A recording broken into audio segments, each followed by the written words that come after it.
Corredor, si no estoy mal, Jessica Corredor, perdón, hicieron un informe súper interesante que se llama Ser migrante y trabajar en Colombia, cómo va la inclusión laboral de las personas provenientes de Venezuela. Y yo tuve la fortuna de entrevistar hace muy poco a Lucía, así que sobre el tema pues también voy a partir de esa conversación con ella para hablar lo que vamos a hablar aquí hoy. Y yo voy a empezar pues por tratar de introducir el tema y es tratar de conocer de parte de ustedes como el contexto general de la migración laboral en Colombia y en qué condiciones están los migrantes en este momento laboralmente y tal vez qué diferencias hay con la población receptora. Entonces, sí. Buenas tardes a todas y todos. Muchas gracias pues, por estar aquí en estas condiciones y agradecimientos a Lina también por unirse al panel. Bueno, pues digamos que es importante partir de un contexto, como dice Daniela, pues la migración ha venido evolucionando en Colombia pues desde hace muchos años, podríamos hablar que con mayor fuerza pues en la última década, pero también nos parece importante partir que si bien esta investigación se centra en la migración proveniente de Venezuela, pues hay migración de distintos países. Somos un país de tránsito, somos un país con vocación de permanencia para muchas personas y también somos un país expulsor de personas migrantes. Entonces, que de hecho lo estamos volviendo a vivir en estos últimos 2 años, luego de la pandemia, hay muchos colombianos que están saliendo, colombianos y colombianas que están saliendo del país, pues también en búsqueda de mejores condiciones para sobrevivir. Entonces quisiera como partir de eso, ¿no? Somos un país que tiene una migración diversa, de tránsito, de permanencia, pendular también. Con Venezuela hay muchas personas que vienen por un tiempo, luego regresan, no están cruzando diariamente la frontera, y eso pues tiene unas implicaciones en cómo se atiende la migración. Según las cifras más recientes que tenemos de Migración Colombia, estamos hablando de más de 2,5 millones de personas provenientes de Venezuela, pero ahí, por ejemplo, no tenemos claridad de cuántas personas que tienen nacionalidad colombiana, pero que nacieron en Venezuela, están aquí en calidad de retornados, y entonces también es una población que, aunque puede más fácilmente transitar pues, las rutas de acceso a derechos, pues también enfrenta dificultades de ser invisibilizada y también enfrenta barreras, por ejemplo, para el acceso al empleo que podemos más adelante profundizar, pero por ejemplo el tema de la convalidación de títulos pues es una problemática generalizada.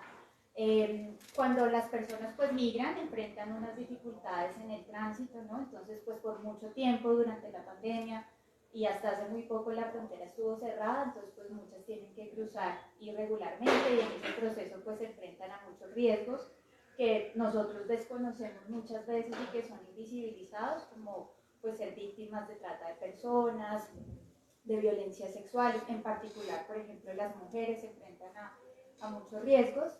Y luego, pues, cuando llegan a los lugares de destino, pues, además de tener que adaptarse a una nueva forma de hacer las cosas, una nueva cultura, pues llegan también a contextos que muchas veces, pues, tienen problemas estructurales. Nosotros somos un país donde, pues, tenemos una alta tasa de desempleo, una alta tasa de informalidad, y pues por eso también nos es difícil poder responder a las necesidades de las personas migrantes y refugiadas. Y entonces por eso pues llegan con unas necesidades y unas deficiencias o déficits de protección de derechos, y pues llegan aquí, se encuentran pues también con condiciones muy difíciles y donde el acceso a empleo pues que puede ser una gran salida y oportunidad para la integración socioeconómica, que también pues ya vamos a hablar de eso, pues se les dificulta por el contexto, por la xenofobia. Y bueno, yo lo dejaría hasta ahí para que Lina pueda también complementar. Ese es como un contexto general del tema.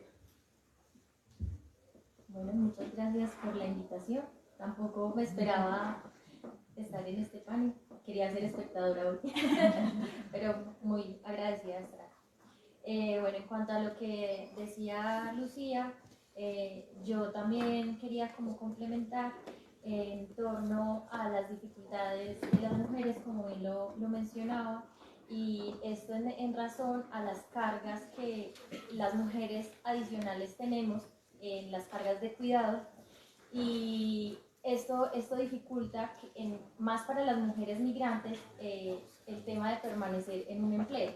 Y esto lo pudimos, aunque esta investigación no tiene un enfoque en poblaciones que históricamente han sido discriminadas, Sin embargo, hay una sección donde nos enfocamos en las brechas salariales y comparamos a la población colombiana con la población venezolana, y ahí pudimos evidenciar que las mujeres migrantes tienen mayores dificultades de permanecer o estar en un trabajo, y esto obedece posiblemente a las cargas laborales y a la ausencia de redes de apoyo acá en Colombia. Entonces, digamos que para una mujer migrante poder establecerse en un trabajo se dificulta más, porque no van a contar con esas redes que normalmente una persona que es colombiana pues puede contar. Sin embargo, sabemos que incluso las mujeres colombianas pues también tienen esta dificultad de redes de apoyo. Sin embargo, también hay políticas que están encaminadas, digamos en Bogotá, las manzanas del cuidado, que pues, facilitan ahora un poco este tema. Eso como por un lado del tema de las dificultades que presentan las mujeres. Por otro lado, que evidenciamos también en esta investigación, que las políticas que tenemos actualmente carecen de enfoques diferenciales.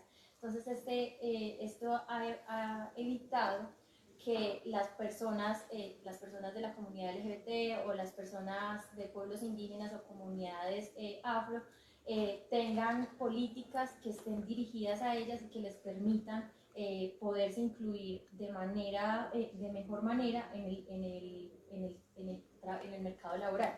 Entonces ahí también hay como una problemática y una ausencia de políticas con un enfoque diferencial encaminadas para este tipo de poblaciones.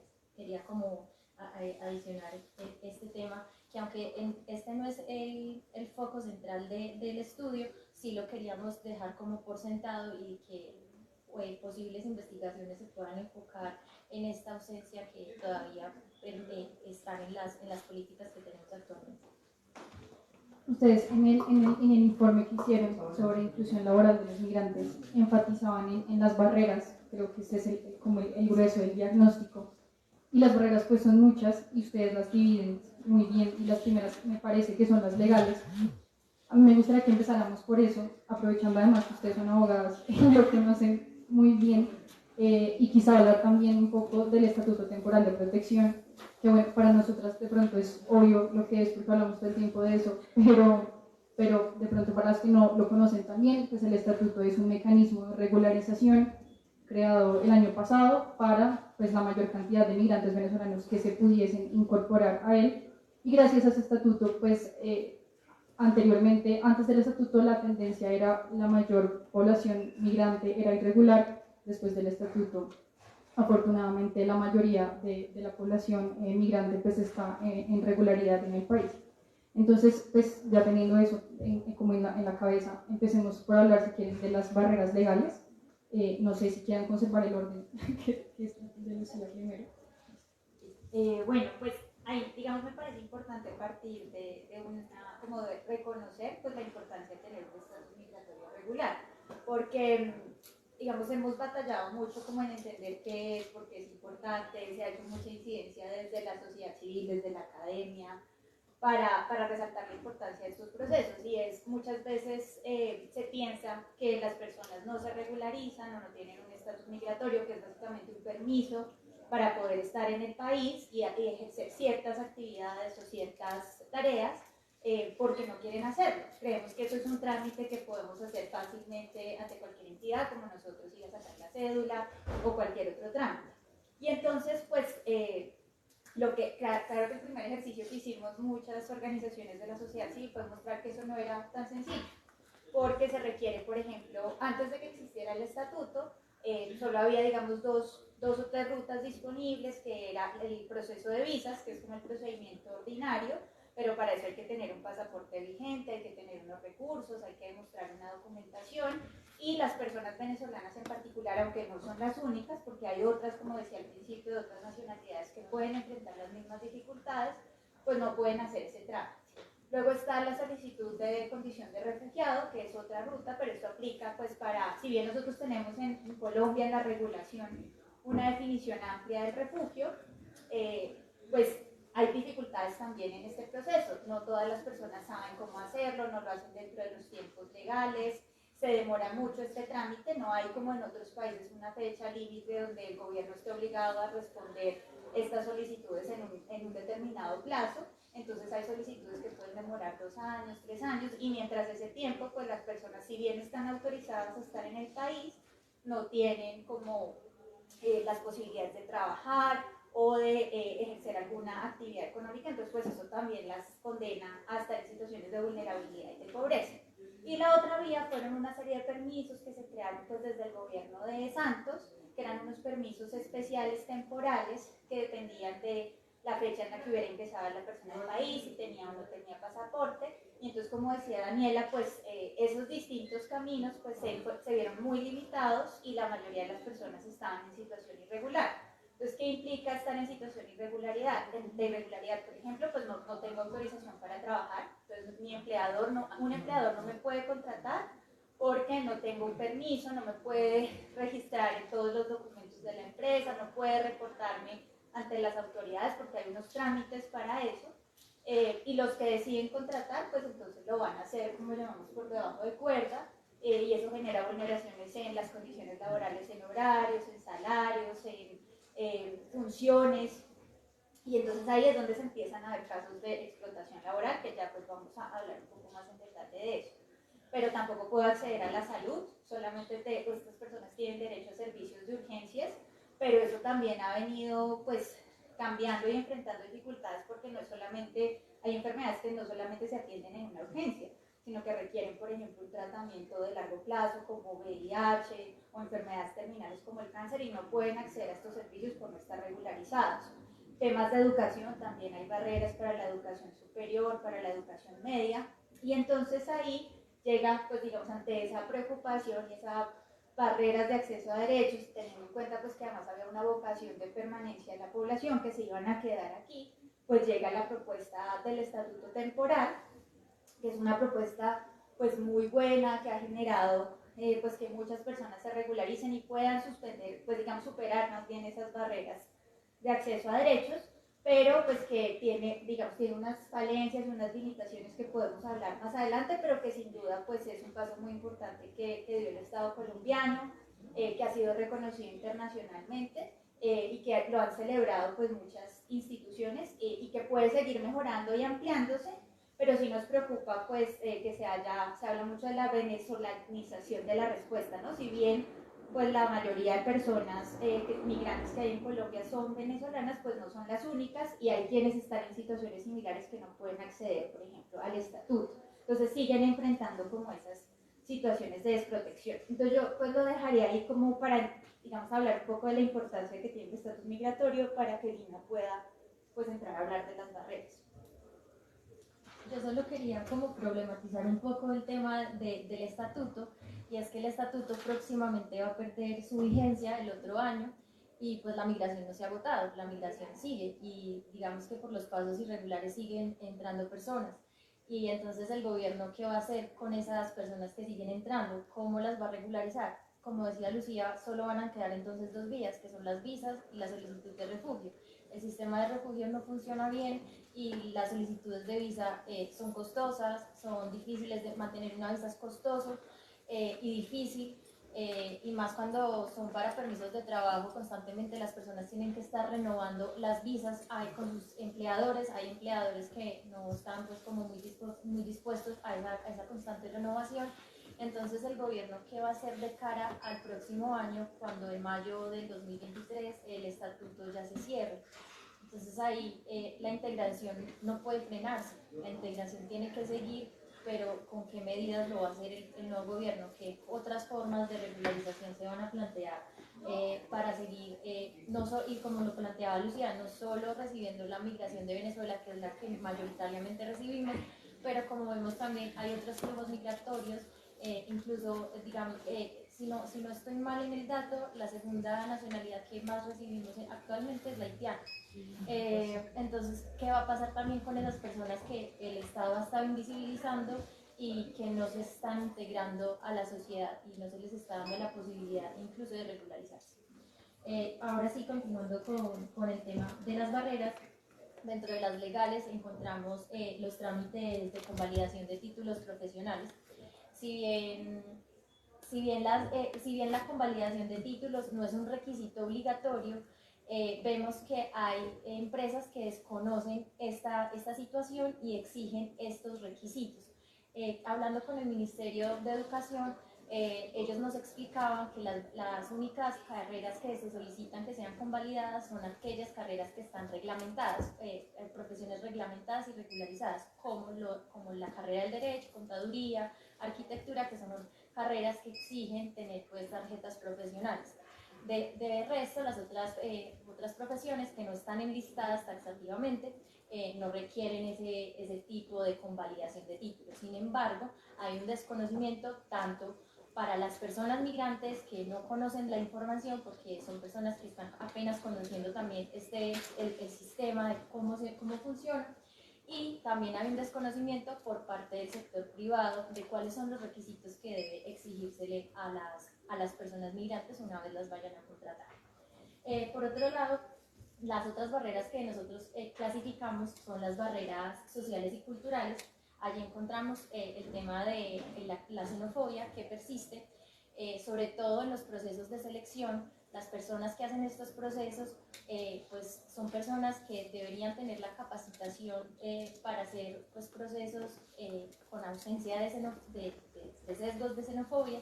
Sin embargo, allí vemos que pues, encontramos en nuestro trabajo de campo diferentes afirmaciones haciendo relación de discriminación hacia las personas migrantes. Una de las frases que más nos marcó fue: el cupo vino tinto ya lo tenemos lleno.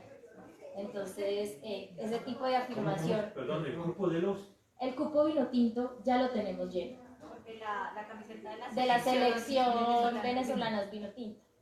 Entonces, son este tipo de afirmaciones o este tipo de los procesos de selección que hacen que pues, se siga haciendo como una cultura del rechazo y una cultura de discriminación hacia la población migrante, incluso pues en las empresas, no solo por parte de las personas que trabajan adentro, sino también de quienes hacen la selección en los procesos.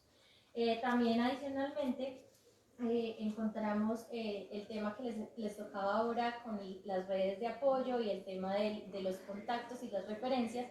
En Colombia estamos muy dados a que la experiencia laboral se debe certificar con base a lo que el ex empleador de uno conoce. Las personas migrantes muchas veces salen sin papeles y sin documentos, y también pasa que en ocasiones las empresas donde trabajan en Venezuela ya no existen, entonces esas certificaciones son imposibles de pedir. Entonces, ¿qué pasa? Hay una imposibilidad de cómo certificar esa experiencia que ya se ha adquirido, y pues como tenemos esta cultura de la certificación, de cómo certifico mi experiencia laboral, es difícil entonces que a través de esta ausencia pues se les den puestos de trabajo en las empresas. Los venezolanos en Colombia no solo trabajan más horas que los colombianos por semana en promedio, sino que también están más en la informalidad que los colombianos. Yo quiero que volvamos un poco a ese tema que ya tocábamos por encima, y es el tema de la precarización laboral y de la explotación, las condiciones de explotación en general que implican a la población venezolana en Colombia. Entonces, por ahí. Bueno, pues ahí en el estudio logramos también contar con la colaboración de una colega que es economista, y entonces ella hace como un análisis de los datos de la gran encuesta integrada de hogares, donde pues parcialmente, porque esos datos de la población venezolana se recogieron hasta 2019, luego se paró, entiendo que ya nuevamente pues se están recogiendo, y de hecho ya hay unas encuestas especializadas que se hacen a la población migrante como el curso de la migración. Pero entonces ella, y eso lo encuentran en el segundo capítulo del libro, hace una comparación de las brechas que hay entre las personas colombianas y las personas migrantes venezolanas en términos del salario, en términos de las horas trabajadas, en términos de género también, y entonces ahí encontramos pues que hay una brecha. Si bien ya hay una brecha entre hombres y mujeres, por ejemplo, para el salario, en el caso de las mujeres venezolanas, pues esa brecha se acentúa. Entonces, como decía Daniela, pues encontramos que hay salarios más bajos, incluso hay una diferencia, ella calcula que hay una diferencia de 70 pesos por hora trabajada entre una persona colombiana y una venezolana. lo que hace que muchas veces su salario sea inferior al salario mínimo, y si esa brecha se superara, incluso pues podrían incrementar su salario en casi 700.000 pesos. Entonces ya casi que también cuantifica eso que implica pues en un ingreso mensual de una familia, ¿no? También frente a las posiciones, como decía Lina, pues está el tema de los problemas de convalidación de títulos. Entonces ahí hay un desaprovechamiento de ese capital humano que está llegando al país, que tienen pues distintas formaciones, experiencias. En un primer momento de la migración, sobre todo las personas pues, que tenían más recursos lograron integrarse, por ejemplo, al sector petrolero, pero eso no ha sucedido en las otras disciplinas. Entonces, por ejemplo, pues, ¿qué pasa? La persona entra, si logra entrar al mercado laboral formal, pues entonces va a estar en una posición que incluso pueda ser inferior a su formación académica. Y entonces ahí yo creo que se presenta una paradoja, porque nosotros hablábamos con muchos empleadores, bueno, no muchos, esa fue una limitación de la investigación, con algunos empleadores, sobre todo como con grandes empresas, y nos comentaban pues que les ha gustado mucho trabajar con las personas venezolanas porque hay una mayor permanencia en los puestos de trabajo, son muy juiciosas en el cumplimiento de sus horarios, en el cumplimiento de responsabilidades, pero yo creo que también hay detrás pues, de eso un discurso de pues, qué condiciones están dispuestas a aceptar las personas en una situación de vulnerabilidad, ¿no? Si esta es mi única opción laboral, pues por supuesto yo voy a aceptar el salario que me den, así sea pues inferior a lo que se paga a mis pares colombianos, voy a trabajar más horas, porque si no lo hago, pues voy a tener en riesgo la posibilidad de continuar en ese empleo. Y por otro lado, pues está todo el tema de la informalidad.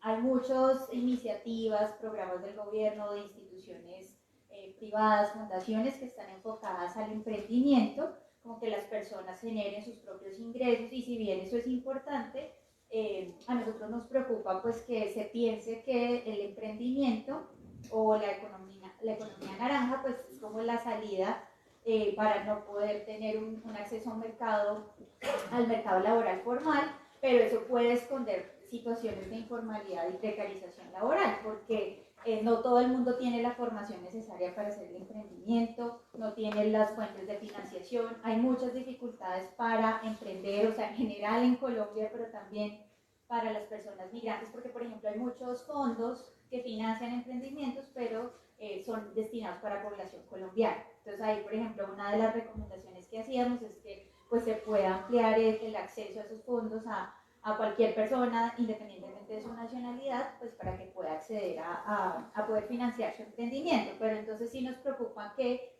pues se desvíe un poco la atención de la importancia de fortalecer el mercado laboral formal, y eso no solamente pues para la población migrante, sino pues para toda la población, en mantener unas buenas condiciones de trabajo y que se vea entonces como la salida, el emprendimiento, y en realidad pues lo que eso esconda sea situaciones de precarización laboral.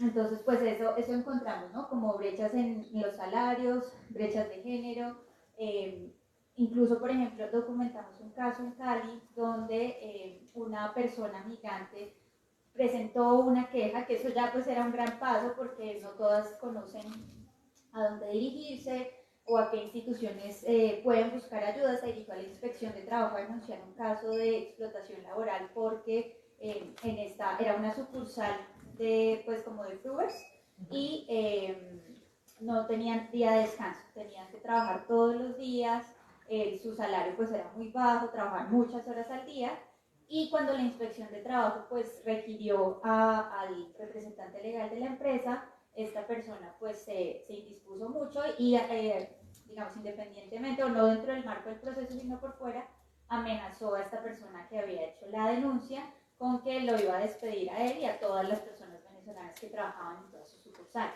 Entonces pues eso obviamente limita mucho la posibilidad de buscar a las autoridades, porque pues la persona se siente que está poniendo en riesgo pues el mínimo ingreso suyo y de sus colegas. Entonces sí nos preocupa mucho, sobre todo pues digamos con unas limitadas condiciones de vigilancia y control, pues qué tipo de explotación se puede estar dando a una población pues, que está en unas condiciones de vulnerabilidad, sobre todo cuando no tienen la documentación, y por eso ahí volvemos como al tema de la regularización, y lo que decía Lina es clave. Logramos regularizar a cierto número de población, pero después ¿qué? Entonces se enfrentan pues a esas mismas condiciones. lo dejaría ahí, no sé qué más quieras. No, yo solo agregaría que en el tema de la precarización también desencadena en xenofobia. ¿Y esto por qué? Porque las personas migrantes están dispuestas a vender su mano de obra por un valor inferior a la persona de las poblaciones de acogida. Entonces esto lleva a que haya pugnas entre la población de acogida y la población migrante.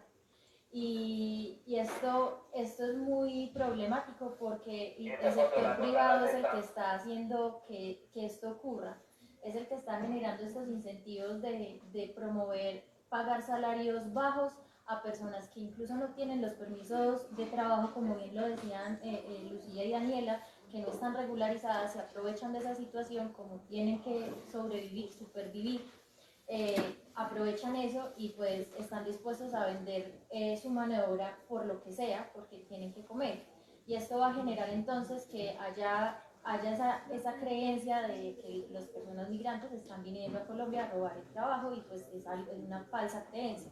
Simplemente que se está generando una precarización, unos incentivos perversos, donde el sector privado también tiene que empezar a pensarse desde donde también se va a meter, a posicionar el tema de la integración, cuál va a ser su rol y cómo también va a empezar a integrar a la población migrante con garantías y con el trabajo, disparándose con el enfoque de trabajo decente, de reconocer que el trabajo es un derecho humano y que la inclusión, pues incluir a las personas migrantes no es solo darles trabajo, sino garantizarles todos los derechos que el trabajo da, la seguridad social, la seguridad de la salud y todo lo que demás viene de él. Entonces ahí también hay que hacerse como esas críticas desde el sector privado, cuál va a ser el rol en este proceso de integración y cómo va a desincentivar esa perversidad de generar esa xenofobia que también se está generando actualmente. Ustedes decían algo que me recordó algo que escuché ahorita que venía hacia acá, y una persona que hablaba pues con acento venezolano le decía a otra que lo que se iba a tratar hoy en este panel era migración. Y la persona que lo escuchó le dijo, entonces usted se va a quedar a escuchar sobre lo suyo, sobre migrantes. Y él le dijo, no, yo soy colombiano. Y entonces eso me hizo pensar en retornados, que es otra población que está dentro de los migrantes, que muchas veces es ignorada porque pues son colombianos, colombo-venezolanos, pero la gente los considera venezolanos, como cualquier otro venezolano. Yo quiero que hablemos un poquito sobre eso y sobre esas barreras o precarización laboral. No sé, ustedes en el informe que hayan encontrado, si los retornados están en esas condiciones tan complicadas como lo están los migrantes, pues los venezolanos sin nacionalidad colombiana. Pues bueno, nuestra investigación no se centró en el tema de las personas retornadas, porque las entrevistas que hicimos fue con personas migrantes venezolanas, pero sí, pues coincido contigo en que es importante visibilizarlo, porque digamos, si bien ellos están un paso adelante con el tema de la regularización, porque tienen la nacionalidad colombiana, entonces eso en teoría pues les daría la posibilidad de acceder a todos los derechos, pues en la práctica enfrentan las mismas barreras. Entonces, pues desde temas muy sociales, generales, como es la xenofobia, o sea, ese ejemplo pues, que dices de muchas veces muchos se tienen que justificar y explicar que son colombianos, lo cual pues genera muchas tensiones, se sienten pues rechazados. Y dos, el tema de la convalidación de títulos, yo creo que es una gran barrera en particular para esta población, porque pues tienen las mismas dificultades, y de pronto podríamos aprovechar para ahondar en eso. El tema con la convalidación de títulos, y pues también para las personas colombianas que han estudiado en el exterior, es un reto por los costos, los documentos que se solicitan, y entonces a lo que es, digamos, para uno poder hacer ese proceso de convalidación tiene que traer las notas y su título apostillado, que eso es como una certificación que da el país donde hizo los estudios de que esa universidad existe, que es legal, que es real. Pero pues en Venezuela todos esos trámites y procesos no existen. Si bien hay un Ministerio de Educación que lo hace, pues hay es muy costoso, hay mucha corrupción y también hay mucha falsificación de estos apostilles. Entonces cuando llega la persona que lo logra, y trae su documentación, entonces se enfrenta con el tema de los costos, porque una convalidación de un título profesional puede estar entre 700.000 y 800.000 pesos, y pues alguien que no está trabajando, imagínense cómo hace para poder pagar eso. Luego está el tema de los tiempos, esto en particular ha sido pues también un reto para los profesionales de la salud.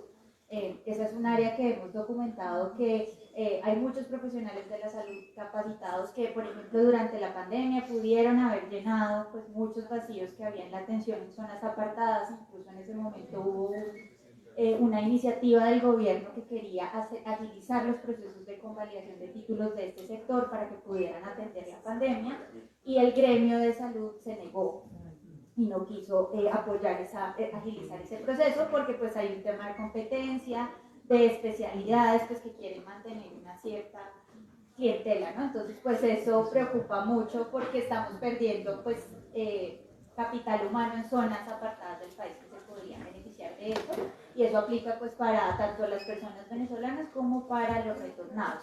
Ese es como un tema, si bien también hay unas políticas de retorno que la idea es que pues faciliten el registro, la identificación y un apoyo en esa transición, pues no, digamos, el conocimiento general que tengo, aunque no he estudiado el tema en profundidad, es que no es tan fácil acceder pues a esos programas, a esos procesos, y entonces pues casi que quedan también invisibilizados en toda esa ruta, ¿no? Porque luego también hay muchas iniciativas para apoyar a la población migrante venezolana, pero solo hasta ahora pues ha empezado a surgir la pregunta también por las personas retornadas y las barreras que enfrentan.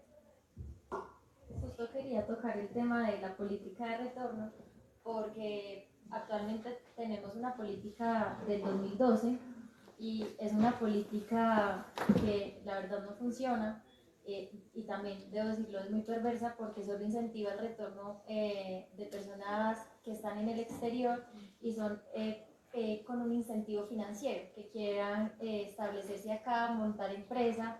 Ese es el retorno que está incentivando actualmente el gobierno. Es una política del 2012, el gobierno no, el Estado. Entonces, pues no hay como de dónde, como una política que esté encaminada a integrarlos, a tener procesos que les faciliten la convalidación, a la inclusión laboral. Actualmente esta política simplemente es para la inversión, la inversión acá empresarial.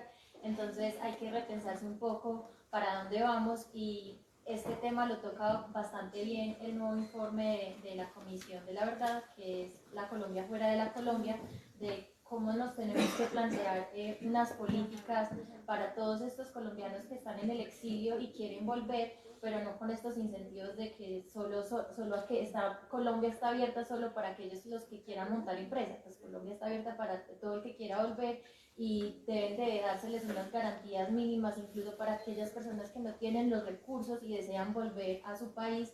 Deben haber medidas humanitarias, pero esas medidas humanitarias también tienen que trascender en algún momento a medidas socioeconómicas que promuevan esa inclusión de las personas retornadas. Entonces también es importante que a partir de ese informe de la SED pues se construya una verdadera política de retorno que favorezca a los colombianos que de verdad quieran volver a su país y los que ya pues están incluso acá. Hay un obstáculo importante para los venezolanos cuando se quieren formalizar o encontrar trabajo formal, y es que obviamente cuando uno lo van a contratar para cualquier cosa en Colombia, lo primero que le piden es de una cuenta para consignarle su salario como cualquier persona, ¿no? Y el venezolano va al banco y lo primero que le pone es obstáculos y barreras para crear una simple cuenta de ahorros, que es lo más básico que uno puede hacer en un banco. Ese es uno de los obstáculos, y entonces ahí empiezan una serie de problemas y le dice el empleador, no, bueno, listo, entonces yo no puedo crear la cuenta, entonces yo le pago en efectivo, pero entonces llega el día de pago y no le pagan, bueno, un montón de temas. Hablemos un poquito también de eso, de las barreras de bancarización, y también, bueno, empecemos por ahí si quieren y luego tocamos otro tema que tengo acá en la casa. Yo quería agregar una cosa de la anterior pregunta que se me olvidó y que es muy importante, y es el tema del derecho a la nacionalidad.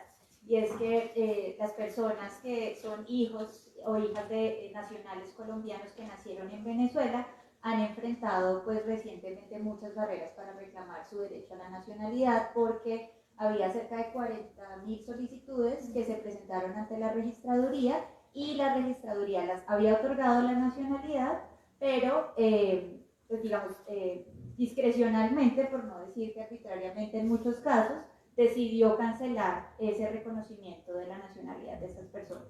Y eso pues tuvo una serie de implicaciones gravísimas, por ejemplo, que ya no les atendían en el servicio de salud, perdieron sus empleos, estaban en proceso de búsqueda de empleo y además quedan pues en un limbo, ¿no? Porque si no son colombianos, pero tampoco pueden aplicar a las otras rutas de regularización y además pues incluso si pudieran hacerlo, pues su derecho primordial es a la nacionalidad, ¿no? La nacionalidad es uno de los derechos más importantes que cualquier ser humano puede tener porque le da la protección de un Estado y si lo pierde pues queda completamente en el vacío. De hecho pues hay incluso tratados internacionales que buscan atender la situación de la apatridia.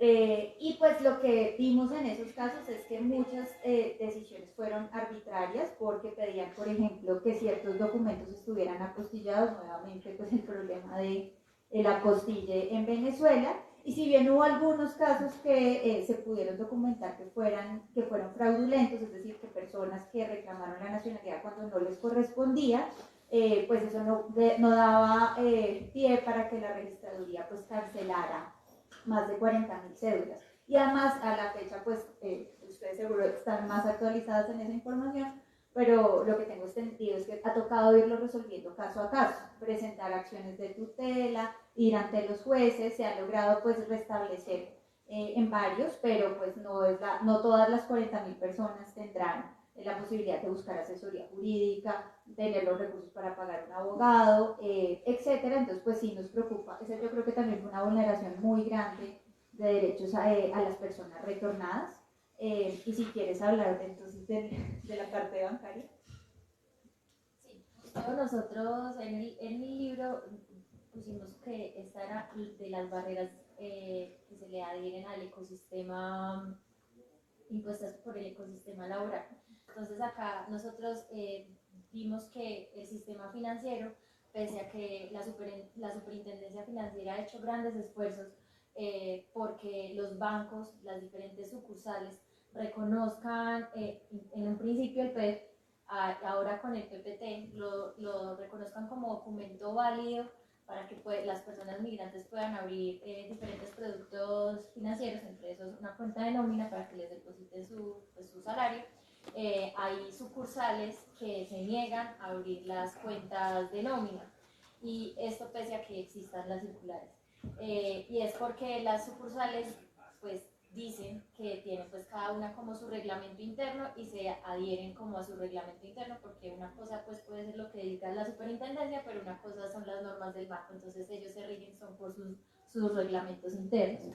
Entonces en ese sentido pues vemos que tiene que seguir habiendo más pedagogía, pues sabemos que desde la gerencia de fronteras se ha hecho bastante pedagogía, desde la superintendencia también, pero sin embargo hay que seguir calando en el discurso de que el PPT es un documento válido para abrir y para que las personas accedan al sistema financiero y pues que en últimas es beneficioso para el sistema mismo que las personas adquieran productos y se bancaricen, pues si así lo quieren ver desde un punto de vista como más pragmático, pues los bancos deberían ver que pues, aperturar cuentas u otros servicios pues los beneficiaría en últimas. Entonces también pues como partiendo de ahí podría ser pues de pronto el enganche para que de pronto pues despierten y lo acepten.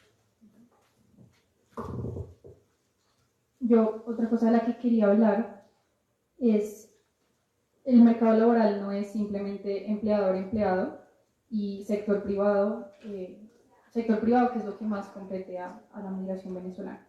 También dentro de los derechos laborales y dentro de lo que debería estar comprendido para la migración venezolana es el derecho también a emprender y a ser independiente. Y eso es algo que me parece muy valioso del informe de ustedes, que no tocaban otros informes, no al mencionar cuáles obviamente, pero otros informes previos sobre inclusión laboral no tocaban ese tema muy a fondo. El de ustedes sí, y me gustaría que habláramos un poquito de esto de independientes y emprendimiento. Bueno, pues ahí yo empezaría por decir lo que había hablado brevemente antes, y es que pues no es la vocación de todo el mundo emprender, y entonces pues no hay que pensar que es la salida mágica para lograr la estabilidad y la integración socioeconómica pues de las poblaciones en situación de vulnerabilidad, ni siquiera solamente de la población migrante, sino también pues, de la población de las comunidades de acogida.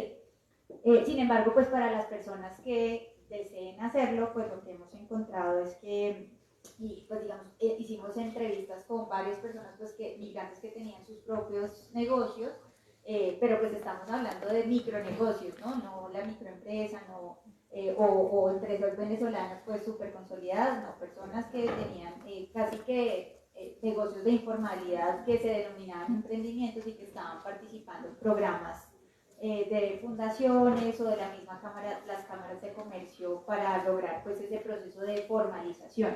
Entonces pues dentro de las barreras que encontrábamos, una era pues el desconocimiento de esa oferta de apoyo. No todas las personas saben que por ejemplo las cámaras de comercio pues tienen un proceso de formación que van desde las reflexiones de usted si quiere emprender y tiene las habilidades para hacerlo, hasta pues cuáles son las reglas, procedimientos, trámites que debe hacer para formalizar su negocio. Y ahí vuelve, por ejemplo, el tema de la regularización. Porque si la persona no tiene un permiso por protección temporal o antes un permiso especial de permanencia, no puede registrarse en la Cámara de Comercio, no puede sacar pues un NIT, etcétera, o un RUT. Entonces, pues nuevamente la barrera de la regularización. Dos, pues está el tema de conocer el mercado, ¿no? Porque pues nos comentaban, y esto nos lo comentaban en particular pues personas que han estudiado como esas dinámicas del mercado, y después no, precisamente por ser extranjeras, por no conocer esas dinámicas, pues llegan a replicar negocios que ya existen en esa zona, y entonces pues su margen de utilidad es menor porque no hay como una ganancia. Entonces pues también implica hacer un análisis de, bueno, ¿qué puedo yo ofrecer que sea distinto, que sea rentable en este mercado de opciones? Entonces hay pues como un desconocimiento de eso. Y lo tercero pues era todo el tema del acceso a financiación, a crédito, como les decía antes. Entonces por un lado pues si bien hay fondos que apoyan el emprendimiento, entonces no muchos están abiertos para personas de cualquier nacionalidad y van a pedir nuevamente pues el estatus migratorio. Entonces pues ¿qué pasa? Que esos emprendimientos que podrían formalizarse pues van a quedar como informales, y pues con todas las implicaciones que acarrea eso, ¿no? No tener acceso a crédito, etc. Y pues nuevamente también las dificultades de la inclusión financiera, porque si ya la persona quiere como formalizarse, tener una cuenta de ahorros para poder pues recibir consignaciones de los productos que venda, etc., pues si no tiene, si el banco no le permite ese acceso, si no lo permite para una persona que está contratada por una empresa, pues imagínense para un independiente, ¿no? Entonces pues esas son como una serie de barreras, y ahí pues las rutas son un poco más, no hay unas rutas tan claras como hay en la empleabilidad, ¿no? ¿Qué se puede hacer para superar esas barreras? Entonces, esa, digamos, yo creo que sigue siendo una tarea pendiente de cómo realmente apoyamos a las personas que quieren hacer emprendimiento que no son colombianas. No, pues yo ahí solo agregaría que ahí también un rol como fundamental lo juegan las cámaras de comercio, y es en el tema de la capacitación a las personas en cómo hacer sus emprendimientos, cómo acceder a créditos, cómo acceder a capitales semillas, cómo hacer que el emprendimiento no sea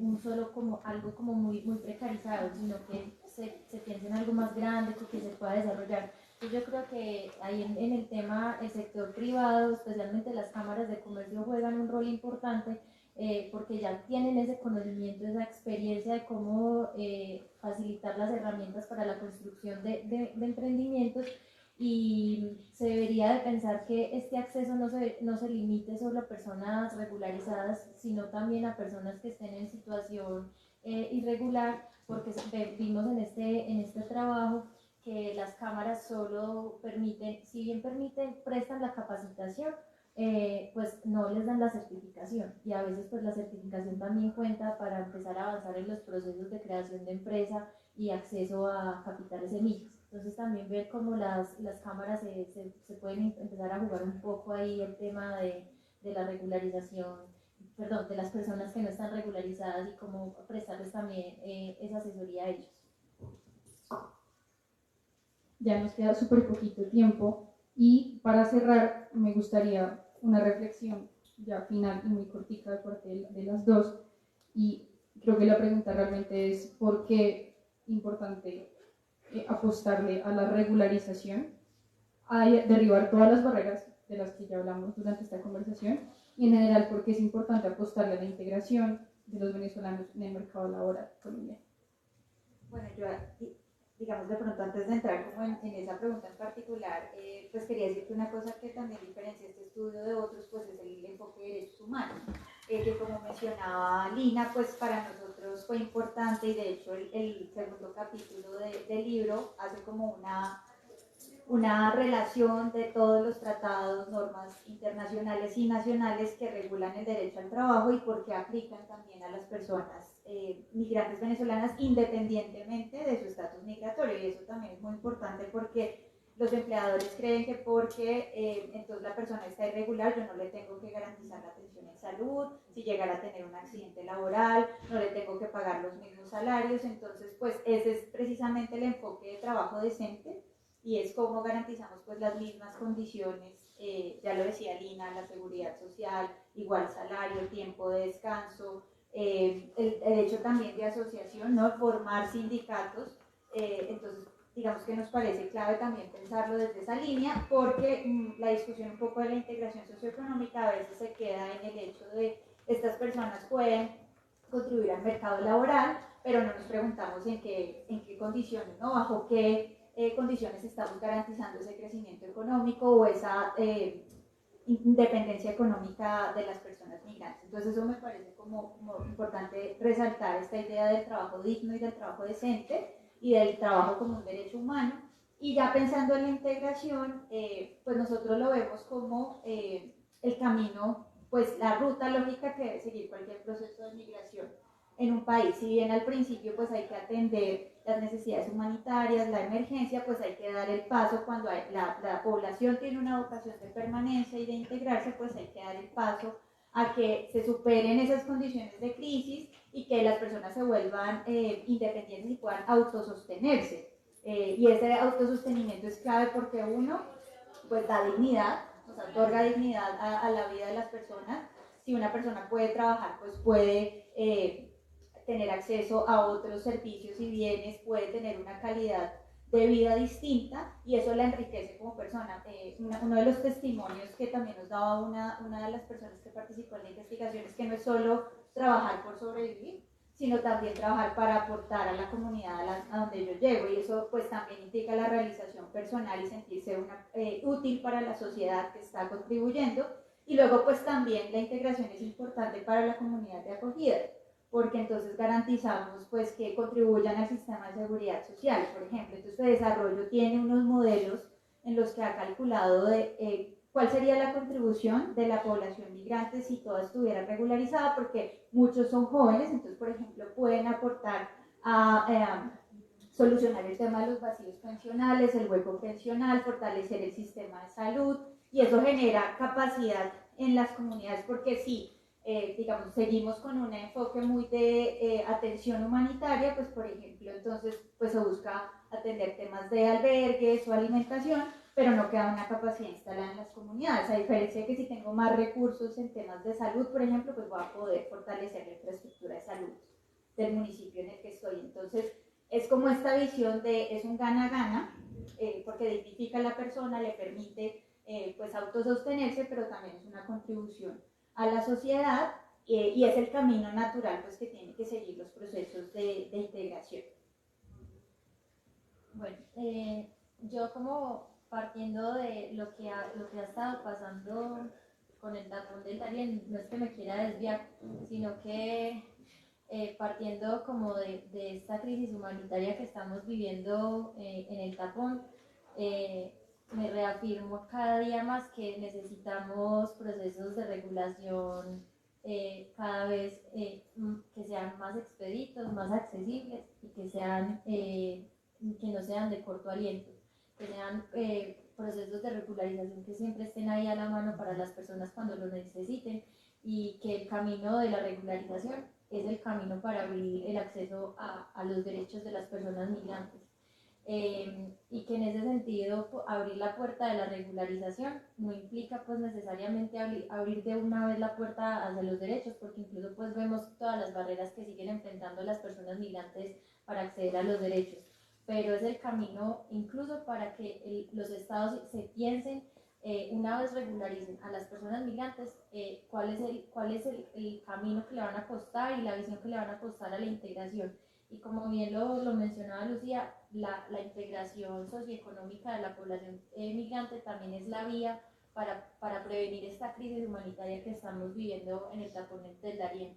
Si los países de la región tuviéramos más claro las políticas de integración socioeconómica en la región y que viviéramos en el tema de la solidaridad, esta crisis humanitaria en el tapón no estaría ocurriendo, la gente no estaría emigrando hacia Estados Unidos buscando un mejor futuro. Entonces yo creo que dos cosas muy importantes son seguir planteándonos políticas de regularización de largo aliento. Estas políticas deberían ser unas políticas incluso que nos las pensemos a nivel regional, de los mecanismos que incluso ya existen, últimamente me ha estado calando bastante el tema del acuerdo de Mercosur, que es un acuerdo que ha estado muerto, pero es una vía de fácil acceso para que muchas personas que hacen parte de este acuerdo, que es todo, pues casi es toda la región de Sudamérica, puedan acceder a la regularización por el tema del reconocimiento de la nacionalidad. Entonces creo que hay mecanismos que regionalmente nos permitirían que las personas se puedan regularizar y de esta forma poder integrarlos. Y pues yo creo que esto se tiene que empezar a hablar más, no de que cada estado implemente su política migratoria y ver cómo lo soluciona cada uno, sino que articuladamente y que cada estado empiece a dialogar, no bilateralmente, sino articuladamente, y ver cómo se va a empezar a mejorar el tema de la movilidad humana con un enfoque de derechos humanos.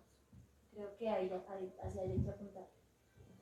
Yo solo para cerrar, creo también rescatar la importancia de apostarle al trabajo digno y al trabajo decente de las mujeres migrantes, porque si ustedes ven cada una de las estadísticas y cada uno de los datos que hay sobre inclusión laboral, se van a dar cuenta que si las condiciones de los migrantes laboralmente son precarias, mucho más lo son las de las mujeres migrantes.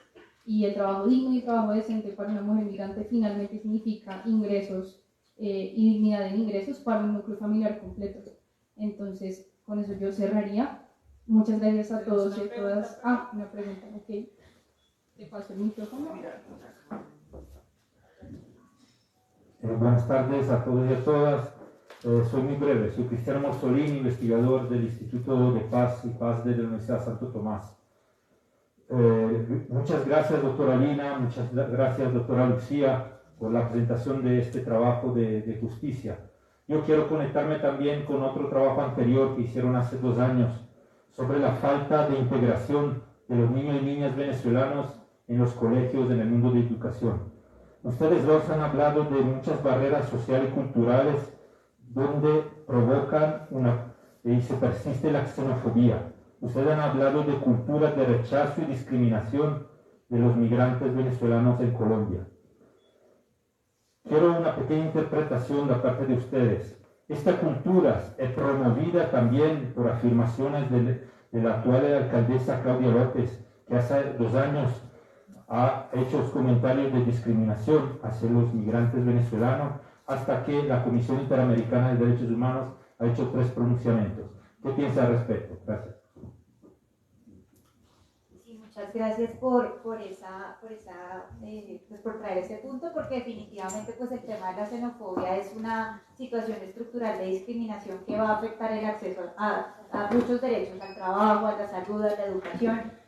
Pues como usted decía, lo encontramos también en esa investigación sobre el acceso a la educación, y cuando estas afirmaciones pues son promovidas por autoridades públicas, pues legitiman esos discursos, ¿no? Le dan un cierto nivel y permiten que se reproduzca rápidamente. Hay una organización que se llama el Derecho a No Obedecer, que coordina el barómetro de la xenofobia, y ellos han analizado cómo hay momentos donde autoridades públicas o personas reconocidas usan afirmaciones discriminatorias y de xenofobia, pues eso cómo eleva en las redes sociales, al menos que es una fotografía, no es como no es un reflejo del total de la realidad, pero sí de una parte importante, pues cómo esos discursos se acentúan, ¿no? Y en particular, por ejemplo, el caso de Claudia López, pues en esas afirmaciones que ella ha hecho en 2 ocasiones, pues se han multiplicado en un 300 o 900%, incluso en unos casos,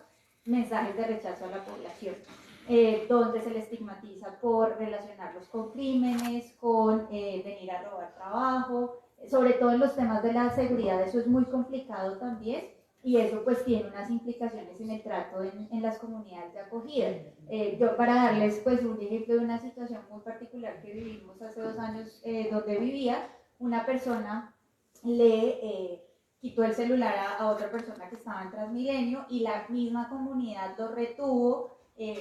Pues se dieron cuenta que era una persona migrante y pues lo insultaron, lo golpearon, casi que no llamaban a las autoridades, y pues eso pues puede generar, o sea, la xenofobia incluso puede llegar a situaciones de violencia física que atenten contra la seguridad de las personas, violen sus derechos y se tomen acciones por cuenta propia, y luego pues eso se ejemplifica en acceso a salud, por ejemplo. Entonces hay municipios, en Arauca por ejemplo, donde hay hospitales que decidieron que ya no van a atender más partos de personas migrantes, porque pues hay esta idea de que pues digamos, no hay planificación familiar, tienen muchos hijos, se les estigmatiza por su sexualidad, por el ejercicio de la maternidad. Tenemos columnas incluso de periodistas pues muy reconocidos que han dicho que las mujeres solo vienen aquí, una invitación a paren de parir. Entonces, pues eso lo que hace es mantener esos imaginarios negativos en las comunidades y pues va a limitar la integración. Entonces, y de hecho hubo otro informe que trabajamos con Lina durante la pandemia, que se llama Migración, Pandemia y Xenofobia, 3 palabras que no debieron unirse, y donde analizamos el caso de 3 países, Colombia, Perú y Chile, donde como esos discursos pues, de xenofobia tuvieron unas implicaciones, por ejemplo, en el control fronterizo, en el acceso a servicios de salud, el acceso a la vacuna durante la pandemia. Entonces la xenofobia tiene unas implicaciones en la vida práctica que van pues, más allá del discurso y se han aumentado en los últimos años pues mucho. De hecho también las épocas de elecciones también pues es otro contexto donde aumenta mucho la xenofobia. Muchos gobernantes lo utilizan, politizan la migración para ganar adeptos, porque lamentablemente pues muchas de las personas migrantes no pueden votar, a pesar de que tienen una vocación de permanencia en el país. Es muy difícil poder cumplir con los requisitos para poder votar.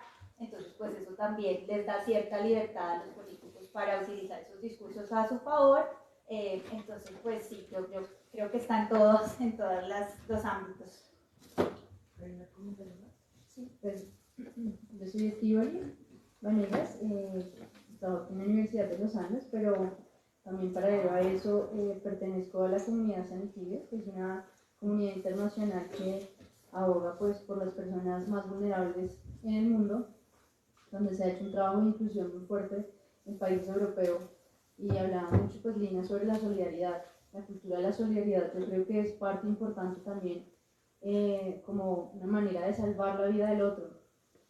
Una experiencia que tenemos aquí en la ciudad, porque nosotros tenemos un servicio de diálogo con ellos un día específico a la semana, que son los martes. Hablamos mucho con los migrantes recicladores. Entonces ahí es donde se vulneran todos los derechos. Personas cuando llueve tan fuerte, los niños se enferman, pero los niños no son atendidos en los hospitales, pero tú ganas un salario de 20.000, 30.000 pesos, entonces empiezas a jugar con decisiones: o le doy de comer a mi hijo, o pago el arriendo, porque aquí también se lucra mucho en el barrio Santa Fe. Las piezas que se pagan, que son pues, una pieza de unos metros cuadrados muy pequeños, y entonces tienen que pagar esa pieza, o tienen que comer, o compran medicamentos para sus hijos, o si sus hijos están hospitalizados, ¿quién les da los medicamentos que tienen que entrar? Por ejemplo, como el suero, algo tan sencillo. Y la persona que lo cuida, ¿cómo come? Si cuando tiene que ir al hospital y va a comer, pues no está trabajando. O sea, de verdad que este es un tema, pues, que es una coyuntura muy difícil, que también se trata en diferentes ámbitos. Cuando estamos con los niños también tienen sueños. Un poco es como no todos tenemos el mismo derecho, si cada vida vale, si cada vida es humana, porque no todos tenemos los mismos derechos. Entonces, aquí también nos planteamos y los niños nos dicen también que tienen miedo, porque nuevamente, pues, ¿a dónde se concentra esta realidad? Pues la mayoría en Santa Fe. Entonces, ¿y qué está pasando ahí? La violencia en las casas de pique. Los niños nos lo cuentan, nos dicen, es que tengo mucho miedo de ir allá porque yo escucho ruidos. Y los papás nos dicen, sí, es muy peligroso porque está pasando cosas muy difíciles allí, pero ellos no tienen otra manera. Entonces, el acceso al trabajo literal también abarca un todo en familia, abarca desde los niños, desde la familia, desde cómo incluso muchos están aquí y han venido porque sus familiares o sus abuelos, porque ellos muchos se quedan en sus casas porque no pueden atravesar el páramo de Berlín. Entonces, porque no pueden atravesar el páramo de Berlín porque son ancianos y se mueren, y muchos bebés también fallecen en un cementerio al lado del páramo de Berlín porque no logran atravesar. Entonces, claro, los familiares se quedan ahí y pues esperando por un futuro de que la familia que se queda aquí va a conseguir dinero y poderle mandar medicamentos, porque en Venezuela pues no hay medicamentos. Para que a ti te hagan una cirugía tienes que llevar hasta el algodón y la gasa, absolutamente todo. Entonces tienen la esperanza y cuando llegan aquí son atropellados por algo muy grande que es la xenofobia y lo que hablamos muy fuerte, el estigma que se vive en ellos, casi como un racismo hacia ellos. Yo pienso que la cultura también en la que nosotros podemos escucharlos, que hagamos parte también de que esas políticas también se vuelvan políticas personales. O sea, muchas de los que conocemos trabajan en nuestras casas, en aseos, por ejemplo, en salvar para una cita médica. O sea, todas las personas que se encuentran en diferentes partes aquí en la ciudad, literalmente pues nos gritan, ayúdenos. Pues mientras una política también es abierta, también para ellos, creo que también la política es abierta para nosotros, porque si no, creo que sin la cultura de la solidaridad, estas familias y todos los migrantes, incluso los desplazados internos como los indígenas en Vera, creo que no van a poder ser salvados. Entonces, pues me parece muy interesante, muchas gracias, y de verdad pues que seguimos como en esta misma construcción, pues que es el mismo camino hacia la paz.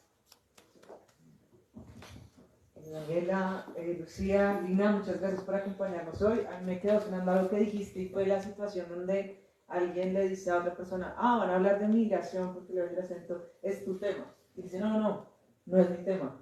Y yo creo que después de esta conversación sí que tiene que ser el tema de todos. O sea, sin importar el acento, nuestros antepasados, estamos hablando de garantías de derecho. Mucho más allá de un acto también de solidaridad, es que estamos hablando de garantías de derechos. Y cuando se habla de eso, nadie se puede quedar por fuera. Entonces, muchas gracias. Les invitamos a que busquen las otras conversas de otros días. Están en la página web de Ediciones Usta, en la página de Facebook de Ediciones Usta. Esta quedó en la página de la editorial del Rosario. Y vamos a tener toda la selección de los libros de los que se generaron estas discusiones en libreriasiglo.com. Están acá también. Están en todas nuestras redes sociales, pueden seguirnos y gracias por acompañarnos y a ustedes también. Muchas gracias.